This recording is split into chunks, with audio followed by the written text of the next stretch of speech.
तो परमहंस कहते हैं जिन्होंने 3 शरीर के बंधन को त्याग दिया हो। 4 प्रकार के शरीर होते हैं मनुष्य के, हमें तो सिर्फ इस शरीर का पता है ना।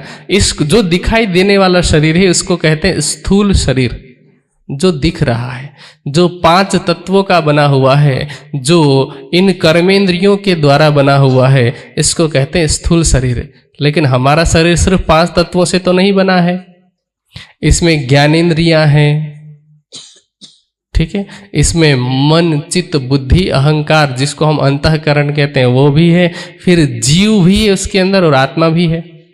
चलिए जीव और आत्मा को अभी अलग न भी समझे कोई व्यक्ति, तब भी जीव है चेतना है इतना तो मानते हैं। तो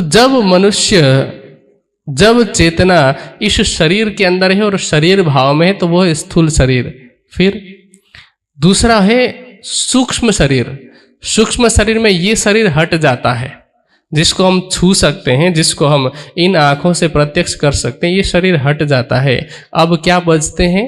ज्ञानेंद्रियां और अंतस्करण। ज्ञानेंद्रिय में क्या है? आंख कान नाक जीव और त्वचा। वैसे हमारी ये आंखें हैं, लेकिन इन आंखों को आंख ज्ञानेंद्रिय नहीं कहा जाता है। बोलचाल में तो यही पता है हमें, ये ज्ञानेंद्रियों के गोलक हैं।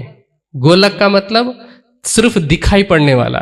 जैसे कई बार व्यक्ति का कान ये दिखता तो है लेकिन होते हुए भी सुन नहीं पाता है, बहरा होता है, देखा होगा आपने। कई बार लोगों की आंखें तो है लेकिन फिर भी वो व्यक्ति अंधा होता है, हमें पता ही नहीं होता कि वो अंधा व्यक्ति है। इसका मतलब क्या है? यदि ये आंखें होती तो कोई अंधा क्यों होता है? ऐसे गोलक तो सबके होते हैं। तो इंद्रिय कुछ और है, इंद्रिय तो सूक्ष्म है, ये तो सिर्फ उन इंद्रियों के गोलक हैं।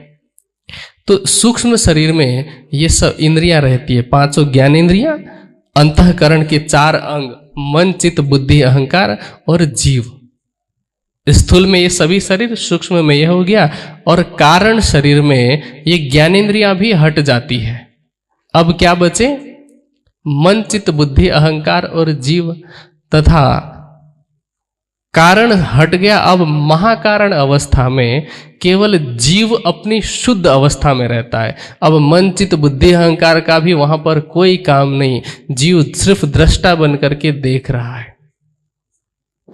लेकिन वो अवस्था समाधि की अवस्था में होती है। और जहां तक सवाल है आत्मा की, तो आत्मा जिस जीव के ऊपर विराजमान होकर के अपनी शुद्ध अवस्था में वो जीव जब आ जाता है तो वह महाकारण की अवस्था हो गई सुंदर सात की। तो जो सुंदर सात, जो ब्रह्म सृष्टि उस अवस्था में पहुंच जाए उसको कहते हैं